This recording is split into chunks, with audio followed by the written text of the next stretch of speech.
Exam चाहिए, हम लोग को लिखित परीक्षा चाहिए और टीओडी का हम लोग विरोध करते हैं। टीओडी हम लोग को नहीं चाहिए। देश की सेवा के लिए सम्मानित अपना जीवन करना चाहते हैं, समर्पित करना चाहते हैं। आज का अग्निपथ नामक एक ट्रांसफॉर्मेटिव योजना हम ला रहे हैं, जो हमारी आर्म्ड फोर्सेस में ट्रांसफॉर्मेटिव चेंजेज लाकर उन्हें फुली मॉडर्न और वेल इक्विप्ड बनाएगी।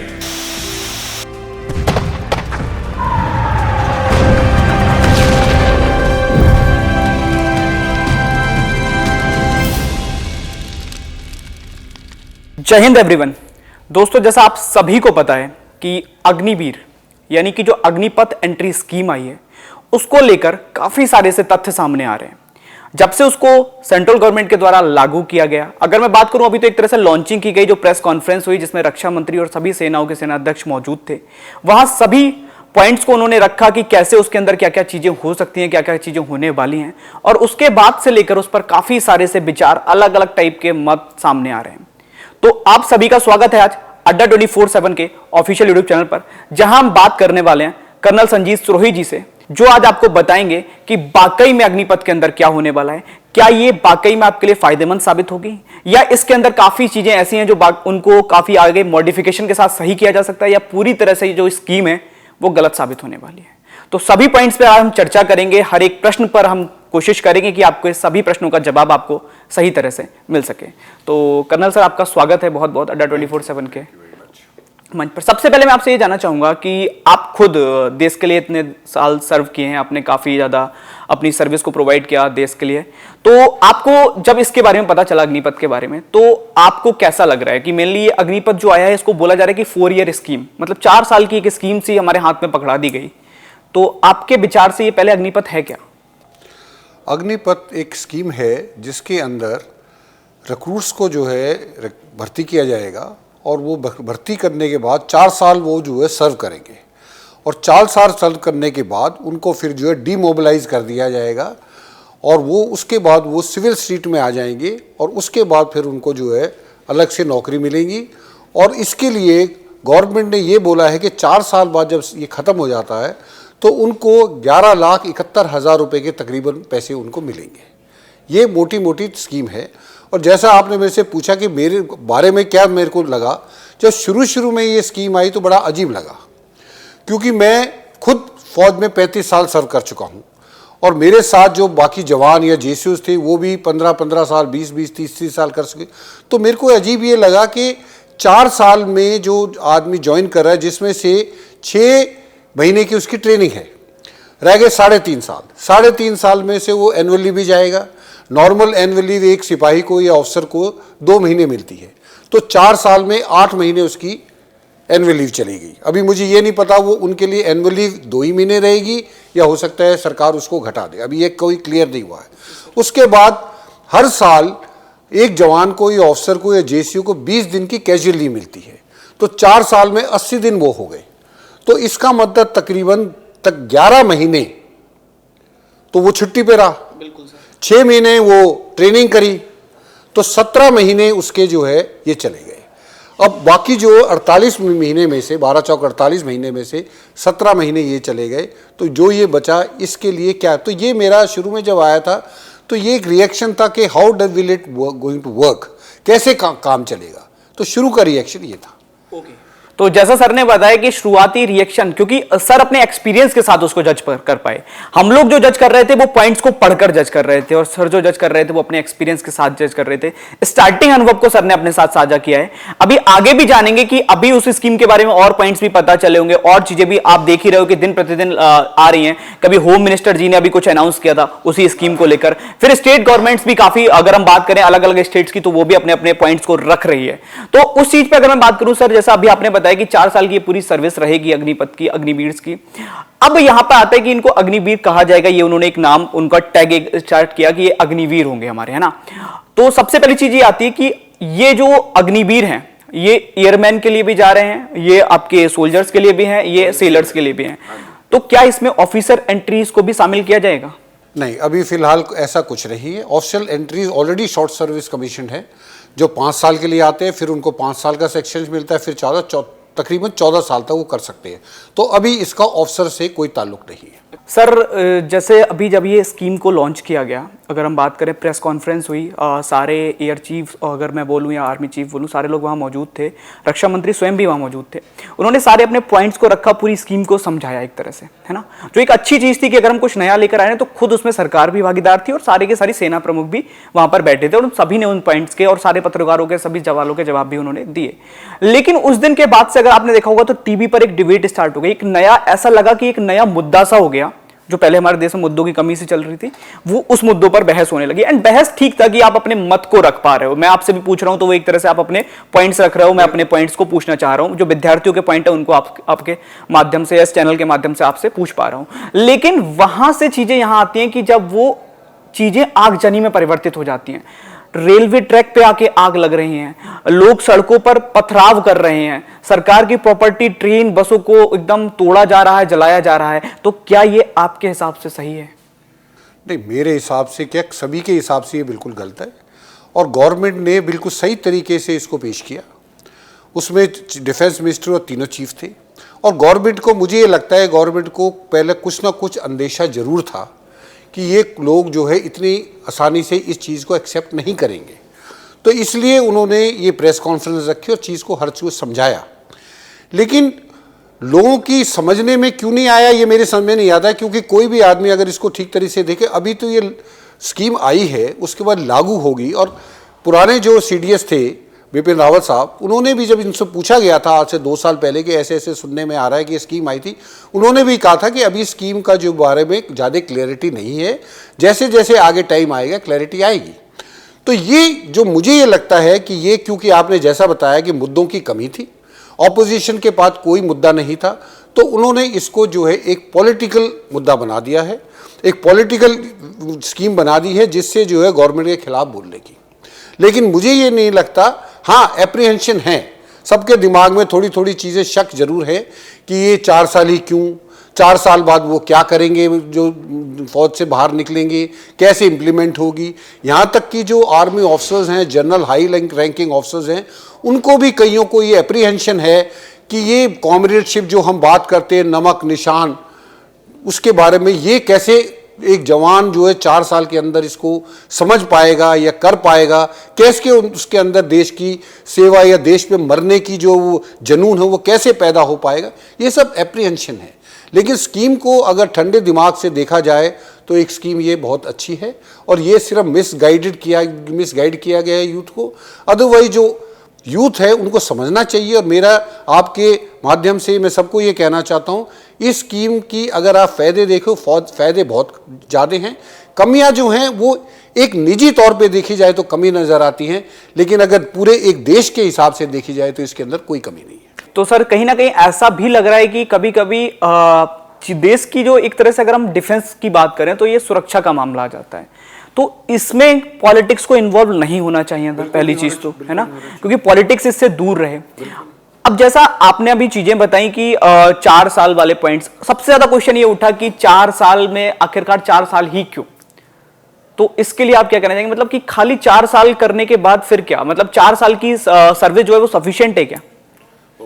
पहली बात तो ये है कि अगर वो 5 कर देते तो सब कहते 5 ही क्यों, 6 करते तो सब कहते। जिसने क्वेश्चन करना है उसको लॉजिक नहीं देखना, उसने तो क्वेश्चन करना है, नंबर 1। नंबर 2, जिसने ये डिसाइड किया है कि 4 साल ही क्यों, उसकी वजह 2-3 हो सकती हैं।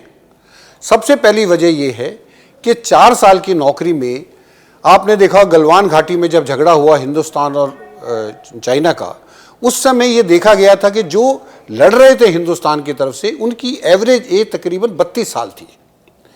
अब आप खुद इस चीज़ को महसूस करेंगे कि एक 32 साल का आदमी या एक 23-24 साल का आदमी जब लड़ेगा तो कौन बेहतर करेगा।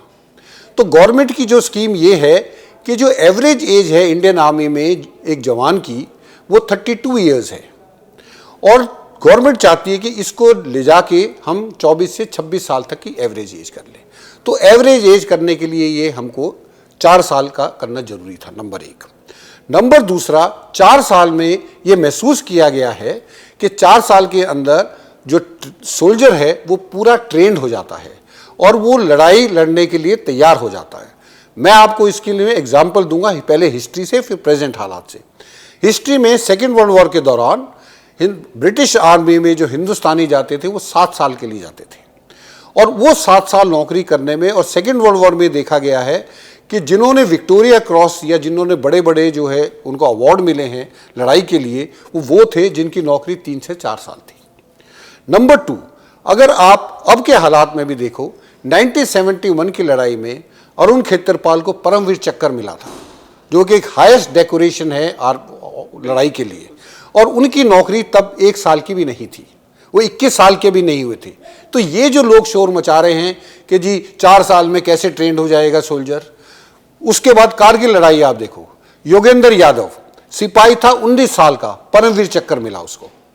तो ये जो लोग बोल रहे हैं कि जी 4 साल का है, कई लोग कहते हैं ये तो एक टूरिस्ट बन के आ रहे हैं, 4 साल बाद रहेंगे और चले जाएंगे, ऐसा बिल्कुल है। और आर्मी लीडरशिप के ऊपर भरोसा करना चाहिए। गवर्नमेंट ने स्कीम लाए हैं, लेकिन इसको चलाएगी तो आर्म फोर्सेस।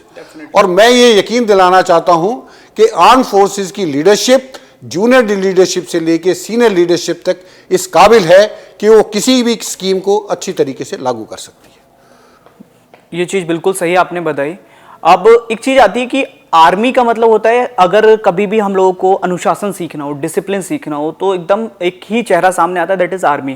क्योंकि अगर बचपन में भी घर वाले या बच्चे जो होते थे उनको अगर डिसिप्लिन सिखाया जाता तो मूवी दिखाते थे इसमें फौज का कुछ वो होता था, तो वहां से एक छोटे से बच्चे के अंदर भी वो डिसिप्लिन भावना आ जाती है, एकदम दौड़ना या हर एक चीज को लेकर। अब जो यहाँ पर हमारे देश के अंदर इस समय जो गतिविधियां हो रही हैं, इनमें वो डिसिप्लिन कहीं से भी नहीं दिखाई दे रहा। क्योंकि अगर इस तरह के युवक मान लीजिए आर्मी में पहुंचते हैं और यही तरीके की बातों से अगर उनको कोई बरगला देता है, उनको कोई भी बहला देता है, तो वो तो देश के लिए खतरा वैसे भी साबित हो सकता है। तो जो ये आगजनी कर रहे हैं, इन सारे लोगों को अगर हम ले जाकर आर्मी में बैठा नहीं सकते, क्योंकि ऑब्वियस ही चीज है कि वो डिसिप्लिन नहीं शो हो पा रहा, तो यहां पर सबसे पहले अपने कैरेक्टर को दिखाना पड़ेगा उनको।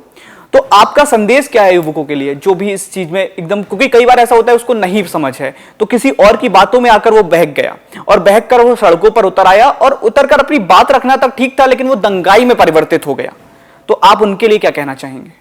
सबसे पहले तो मैं ये कहना चाहूँगा, आप किसी भी नौजवान से, चाहे वो सिपाही भर्ती हो रहा है, चाहे वो ऑफिसर जा रहा है, अगर आप उससे पूछोगे कि तुम फौज में, आर्म फोर्सेस में क्यों जाना चाहते हो, तो 99% लोगों का जवाब ये है जी मैं देश की सेवा करना चाहता हूँ। ठीक है, तो ये जो आग जला रहे हैं और लोगों के बहकावे में आके जो है बसों को फूंक रहे हैं, सरकारी प्रॉपर्टी को नष्ट कर रहे हैं, ये देश सेवा है। ये तो देश का आप नुकसान कर रहे हैं। अभी तो आप फौज में भी नहीं गए, तभी आपने देश का नुकसान शुरू कर दिया। तो मेरा जो है ये आज के युवाओं से, यूथ जो इस बहकावे में आ चुके, उनसे ये निवेदन है, हाथ जोड़ के प्रार्थना है कि आप ये बहकावे में मत आइए, इस स्कीम को अच्छी तरह से समझिए, इसका फायदा उठाइए, फौज में जाइए, 4 साल नौकरी कीजिए, तनख्वाह लीजिए, और नौकरी से अगर पहली बात तो ये है कि ये किसने कहा कि आप उनमें से होगे जिनको 4 साल बाद निकाला जाएगा। ये भी तो हो सकता है कि आप उन 25% में हो जिनको रखा जाए 15 साल के लिए। तो आप ये क्यों सोचते हैं, नेगेटिव ही क्यों सोचते हैं? पॉजिटिव ये सोच के जाओ और ये अपने अंदर धारणा बनाओ कि मैं उन 25% में होऊंगा। और अगर किसी वजह से आप नहीं भी हो पाते हो तो आप 75% में बाहर आओगे। आपके पास तकरीबन 12.25 लाख रुपया है। आज के दिन मुझे बताओ कि 21, 22 या 30 साल की उम्र में किसके पास 12.25 लाख रुपया है? 12.25 लाख रुपए में अगर नौकरी भी नहीं लगती है तो कहीं भी छोटा सा अपना बिजनेस स्टार्ट कर सकते हो। और दूसरा है कि अभी तो कल जैसे यूपी के चीफ मिनिस्टर ने, योगी जी ने कहा है कि जो यूपी पुलिस है उसमें जो है प्राथमिकता दी जाएगी उन युवाओं को जो अग्निवीर जो आएंगे। असम राइफल्स के लिए बोला गया है कि होम मिनिस्टर ने कि जी वो भी आएंगे। तो इस तरीके से गवर्नमेंट कुछ ना कुछ धीरे धीरे करेगी। थोड़ा पेशेंस और थोड़ा सब्र रखने की जरूरत है। ओके, तो युवाओं के लिए संदेश सर ने जो बताया वो यही बताया कि थोड़ा सा एक बार सब्र रख के हम पहले सारी चीजों को समझ सकते हैं, क्योंकि देश अपना है दोस्त। तो उसको अगर हम नुकसान पहुंचाएंगे तो कहीं ना कहीं हम खुद को नुकसान पहुंचाने का काम कर रहे हैं। और आर्मी मतलब डिसिप्लिन से पहचान है, तो उसको खोने की बिल्कुल भी आवश्यकता नहीं है, क्योंकि अगर आपका कैरेक्टर, आपका एटीट्यूड वैसा नहीं है तो आप कितनी भी वैकेंसी आ जाए आप उस जगह तक नहीं पहुंच सकते कभी। तो इसमें सर एक चीज और भी जानना चाहूंगा कि काफी सारी सी चीजें आ गई, जैसे अभी आपने बताया कि 25% में से भी हो सकते हैं। तो पहला जो मेरा भी अपना थॉट है वो मैं आपके साथ शेयर करता हूं कि यहाँ पर अगर मान लेते हैं हम ऑन एन एवरेज 50,000 वैकेंसी आती है एक साल के अंदर, 25% हो गया 12,500। तो अभी तक कोई भी गवर्नमेंट ऐसी नहीं आई थी जो 12,500 वैकेंसी दे रही थी। मैं तो बाकी को तो छोड़ ही दिया मैंने 75% को, सिर्फ 12,500 भी अगर हम वैकेंसी मानकर चलें तो कोई गवर्नमेंट अभी तक ऐसी नहीं थी जो 12,500 की वैकेंसी दे रही थी। ये पॉजिटिव पॉइंट ठीक है, लेकिन निगेटिव पॉइंट ये आता है कि सर फिर 4 साल के बाद उनको पेंशन क्यों नहीं? देखिए 4 साल बाद पेंशन क्यों नहीं है, ये पहली बात तो समझना ये जरूरी है कि ये स्कीम लाई क्यों गई। क्योंकि लोग जो है स्कीम को क्रिटिसाइज कर रहे हैं, लेकिन स्कीम लाने की वजह क्या है। पहले आपको वजह मैंने बताई कि गलवान घाटी में जो हुआ उसको मद्देनजर रखते हुए ये रखा गया कि एवरेज एज कम की जाए। नंबर दूसरा, हम जो है अमेरिका या रशिया या जो यूरोपियन कंट्री, जो डेवलप्ड कंट्री वो नहीं है, उन देश में भी आप जगाओ, अमेरिका में 80% जो रिटायर होते हैं फौजी उनको पेंशन नहीं मिलती। ये पेंशन का जो है फ्री की चीज़ लेने की आदत हमको पड़ी हुई है। अमेरिका जैसा जो खुशहाल देश है वो भी अपने फौजियों को 80% फौजियों को पेंशन नहीं देता है। That we should be very clear about that. Number दूसरा, एक पॉइंट जो आपने बोला था 4 साल कि 4 साल ही क्यों, इजराइल में सिर्फ 2 साल के लिए रखा जाता है, लेकिन इजराइल की आर्मी किसी आर्मी से कम नहीं है। तीसरी पॉइंट जो मैं बताना चाह रहा था, जो शुरू किया था, वो ये था कि हिंदुस्तान में आज के दिन जो डिफेंस बजट है वो 5,20,000 करोड़ का है, साल का बजट, एनुअल डिफेंस बजट। उसमें से लोगों को ये ध्यान नहीं रखते हैं कि उसमें से 50% जो है वो पेंशन और सैलरी में चला जाता है। तो रह गया 2,60,000 करोड़। 2,60,000 करोड़ में अगर हमको चाइना से भी लड़ना है, पाकिस्तान से भी लड़ना है, और आगे हो सकता है हमको दोनों को से इकट्ठा भी लड़ना पड़ जाए, तो उस समय इस बजट से हम उनसे नहीं लड़ सकते। तो गवर्नमेंट जो लेके आई थी इस स्कीम को वो इसलिए लाई थी ताकि जो पेंशन का बिल है वो हम कर सके। इसलिए जो मैं आपके सवाल पूछा था कि पेंशन क्यों नहीं, पेंशन इसलिए नहीं कि अगर पेंशन ही देनी है तो फिर इस स्कीम को क्यों लाए। क्योंकि पेंशन का बिल दिन पे दिन हर साल बढ़ता जा रहा है, और वो कोई भी देश, जब अमेरिका जैसा देश उसको अफोर्ड नहीं कर सकता तो हमारा देश कैसे अफोर्ड करेगा। और अगर चलो ये भी सोच लिया जाए भी चलो जी लड़ाई का मामला है, डिफेंस के लिए वो तो प्राथमिकता होनी चाहिए तो लगा देते हैं, तो बाकी जो अगर दुनिया बोल रही है जी डेवलपमेंट करो डेवलपमेंट, वो कहाँ से होएगा, पैसा तो उतना नहीं है। ये वजह है। तो लोगों को ये समझना चाहिए कि ये जो स्कीम की गई है। और एक और चीज़ और बताऊँ, कोई भी गवर्नमेंट, में ये नहीं कह रहा कि ये बीजेपी की, कोई भी गवर्नमेंट जो काम करती है वो देश के हित में करती है। और ये भी जो स्कीम लाई गई है वो देश के हित में लाई गई है, वो इंडिविजुअल से ऊपर हट के देश के लिए सोचोगे तो आपको ये स्कीम बुरी नहीं लगेगी। और फौज में एक और चीज़ सिखाई जाती है, जो ऑफिसर्स को, जब ऑफिसर वहाँ से पास आउट होता है चैटवुड हॉल से, तो वहाँ पे चैटवुड हॉल में लिखा हुआ है सबसे पहले देश, दूसरा मेरे जो साथी हैं, जो ट्रुप्स है, और आखिरी में अगर कोई वेलफेयर करना है तो मैं अपना करूंगा। तो इसलिए अपना लास्ट में आना चाहिए, देश सबसे ऊपर आना चाहिए। देश सर्वोपरि है। तो बहुत अच्छी बात लगी, क्योंकि यार कई सारे से पॉइंट दोस्तों ऐसे हैं जो मुझे भी अभी पता चले, क्योंकि अब हम आंकड़ों पर बात कर पा रहे हैं। वैसे हम लोग जब किसी से भी नॉर्मल, अगर मैं भी बात करता था तो क्या रहता था कि हम लोग के पास आंकड़े तो होते नहीं थे, जो न्यूज़ में देख लिया, जो पॉइंटर्स पता मतलब कहीं से पढ़ लिए, उन पर आकर डिबेट कर ली, उन पर बहस कर ली, आपस में बात खत्म हो गई। लेकिन अभी आपने जो बात रखी, आपने रशिया की बात करी, आपने या किसी इजराइल की बात की, आपने बाकी कंट्रीज़ के एग्जाम्पल्स से बताया, तो काफ़ी आंकड़े पता चल रहे हैं जो कहीं ना कहीं यूथ को पता होने चाहिए ताकि वो अपने आप को उस हिसाब से चेंज कर सके। लेकिन यहाँ पर आपकी सारी बातें सही लगी सर मुझे, लेकिन एक चीज़ लगती है, अब वही चीज आती है कि कई बार चीजों को ना पॉलिटिकली बहुत जल्दी कनेक्ट कर दिया जाता है। यार हमारे देश के अंदर कई सारे से मुद्दों पर ऐसा चलता है, और इस मुद्दे पर भी आ रहा है कि जब हम अगर अग्निवीर की बात कर रहे हैं तो वो 4 साल के बाद उसको कह रहे हैं कि रिटायर कर दिया जाएगा, आपको पेंशन नहीं है, नो पेंशन स्कीम। तो फिर अगर हम बात करें तो ये बड़े बड़े जो लीडर्स होते हैं, इनको बोला जाता है कि इनको क्यों पेंशन मिलती है, इनकी सैलरीज में क्यों नहीं कटौती होती। इस पॉइंट को फिर आप कैसे डिफेंड करेंगे? ये मैं इसके ऊपर कमेंट नहीं कर पाऊंगा, क्योंकि ये एक पॉलिटिकल कमेंट है। और मैं एज एन आर्मी ऑफिसर, हमको फौज में ये सिखाया जाता है कि यू शुड बी अपॉलिटिकल, मतलब आप राजनीति से दूर रहेंगे। लेकिन क्यों नहीं दी जाती? 5 साल में जो मेंबर ऑफ पार्लियामेंट बन जाता है या एमएलए बन जाता है वो ज़िंदगी भर पेंशन लेते हैं, और यहाँ 4 साल में आप पेंशन नहीं दे रहे हैं, वो उसके बारे में कमेंट नहीं कर पाऊँगा। लेकिन मैं ये ज़रूर कहूँगा कि आपको अगर जैसे पहले भी बताया, अगर 12.25 लाख रुपए 4 साल की नौकरी करने के बाद, उसमें मैं मानता हूं कि उसमें से कुछ कंट्रीब्यूशन जो है इंडिविजुअल का है। ये नहीं कि 12 लाख सरकार ही दे, ये भी समझना जरूरी है। मैं सारी चीज़ें बड़ा ही नहीं करूंगा इस स्कीम की, मैं इसके सही तरीके से एनालिसिस करके बता रहा हूँ। ये जो 12 लाख, 12.25 लाख या 11.5 लाख मिलेंगे, ये इनमें से इंडिविजुअल का भी कॉन्ट्रीब्यूशन होगा। दूसरी चीज़ ये देखने वाली है, ये स्कीम में कोई कमी नहीं है, ठीक है। कमी जो अगर हो सकती है तो इम्प्लीमेंटेशन में हो सकती है, और वो इम्प्लीमेंटेशन है रिक्रूटमेंट की नहीं है, पोस्ट डिमोबिलाइजेशन की है। जब वो हर साल 35,000 यूथ सड़क पे आएगा, उस समय सोचने की बात है कि गवर्नमेंट उसके लिए क्या सोच रही है। वो जो 4 साल में वो सैनिक लड़ पाएगा नहीं लड़ पाएगा, वो फौज आराम से उसको हैंडल कर सकती है, that is not a problem. जैसे मैंने बताया, मिलिट्री लीडरशिप हमारे देश की इतनी सक्षम है कि वो हर स्कीम को लागू कर सकती है, और इस स्कीम को भी बहुत अच्छी तरीके से लागू करेगी। लेकिन जो सोचने वाली बात है, जो गवर्नमेंट के लिए भी और हमको भी, वो ये सोचने वाली बात है कि 4 साल बाद जब वो बाहर आएगा तो वो जो है ये ना हो कि वो फ्रस्ट्रेटेड हो जाए, वो देश को नुकसान दे, क्योंकि वो ट्रेंड है। अभी वो जो आग जला रहे हैं वो अभी ट्रेंड नहीं हुए हैं।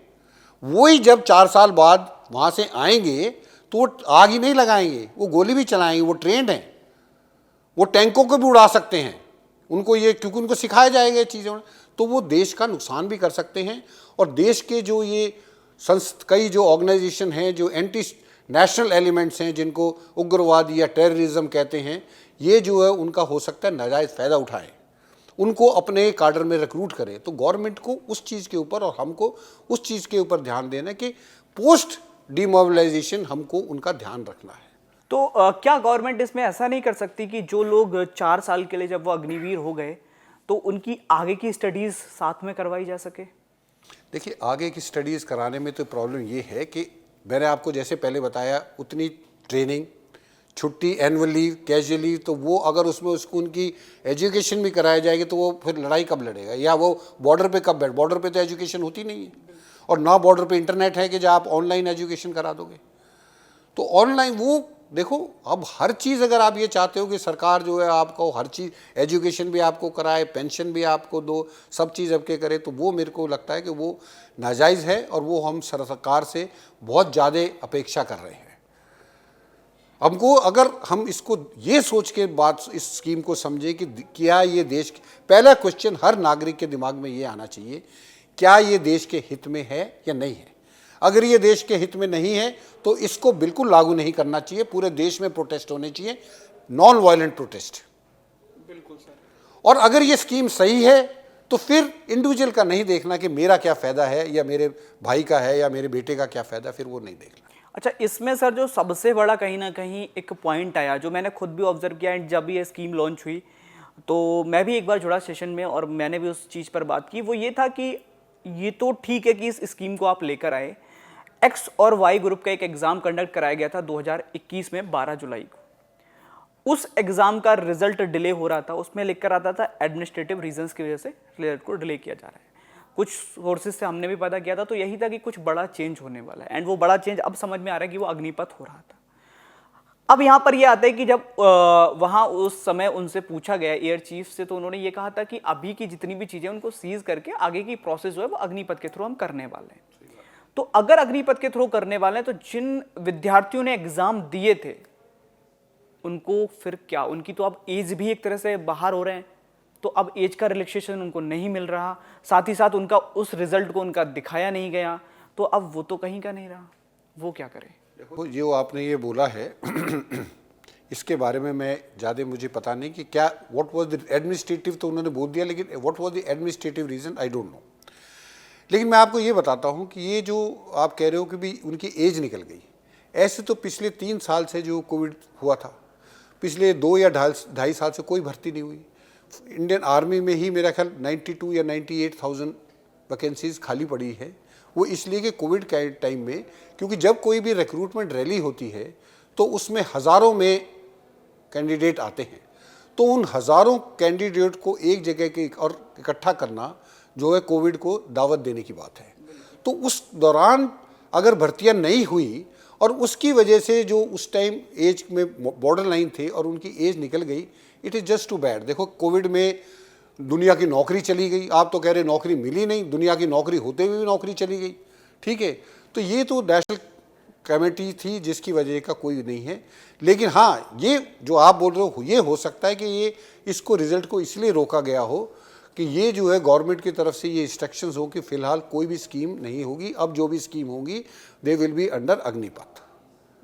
तो वो अग्निपथ के ही अब जो है शुरू होने वाली है, इस अग्निपथ से जो है भर्तियाँ शुरू हो जाएंगी तो हो जाएंगी।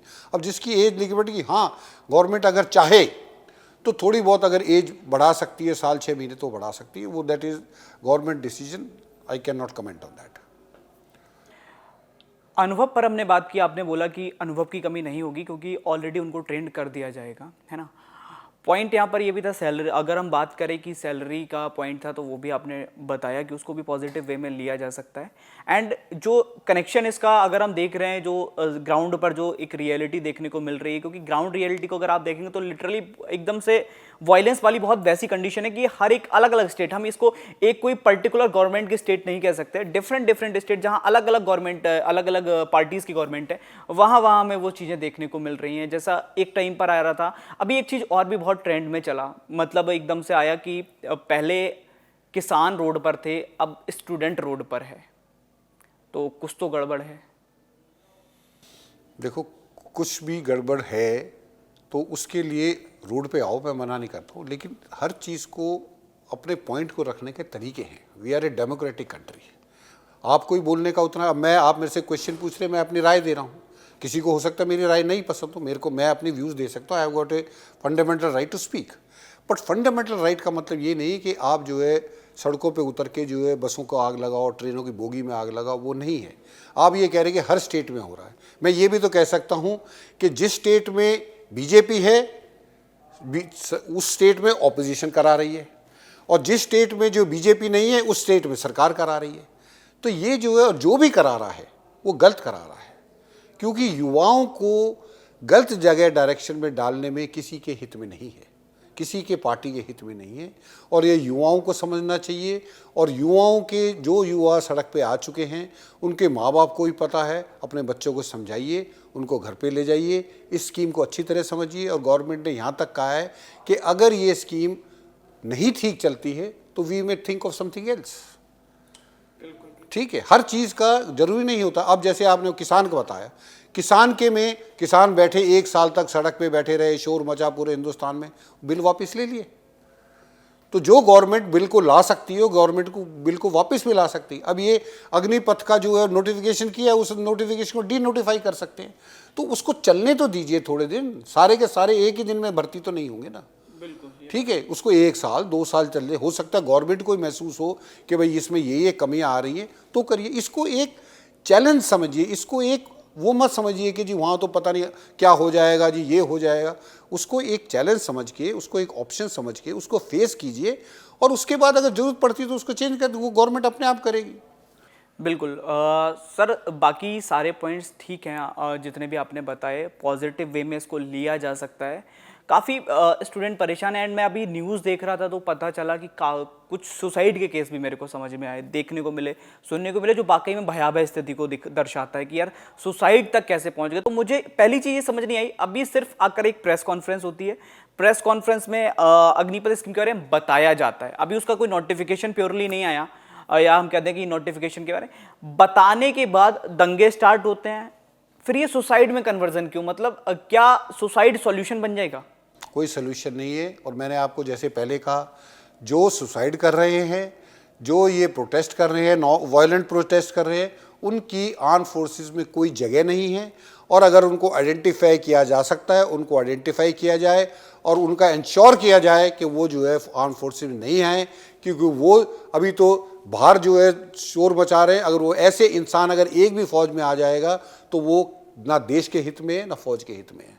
उनको, ऐसे लोगों को तो, जो एक चीज़ जो कि अभी तक आई नहीं और जिस पे तुम्हारा कोई डायरेक्ट फर्क नहीं है, वो पूरी स्कीम है, you are not one individual who is affected. अगर वो इंसान इतना कमज़ोर है कि वो खुदकुशी कर रहा है, तो I don't think he is fit to be in the armed forces. Okay sir, आपने काफ़ी सारे सवालों के बहुत अच्छे से जवाब दिए। मुझे लगता है कि काफ़ी सारे सवालों के आपके जवाब मिले होंगे। जो सवाल मुझ तक आए थे वो मैंने अपने इस चैनल के माध्यम से सर से पूछे हैं। और एक चीज़ मैं आपको बता दूं कि हम लोग यहाँ जो ये सेशन लेकर आए, ये उसकी पॉजिटिविटी या नेगेटिविटी को दर्शाने के लिए नहीं था। ये उस पर सीधे एक बात करनी थी, और बात करने के लिए हमें एक ऐसे पर्सन की आवश्यकता थी जिसने कहीं ना कहीं उस चीज़ को फील किया हो, जो उस फील्ड से खुद रिलेट कर पा रहा हो, जो उस जगह पे कभी रहा हो। तो इसीलिए हमने कर्नल संजीत सिरोही सर को यहाँ पर आमंत्रित किया था, और उन्हीं से हमने वो सारे पॉइंट्स को जाना है दोस्तों।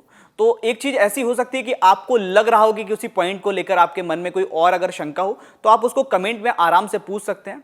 जो भी सवाल आपके होंगे वो डायरेक्टली सर से पूछकर आपको आंसर्स जरूर किए जाएंगे। और ऐसे ही इंफॉर्मेटिव सेशंस के लिए, ऐसे ही इंफॉर्मेटिव वीडियोस के लिए आप लोग जुड़े रहिए डिफेंस अड्डा 24/7 के साथ। Thank you so much everyone. जय हिंद।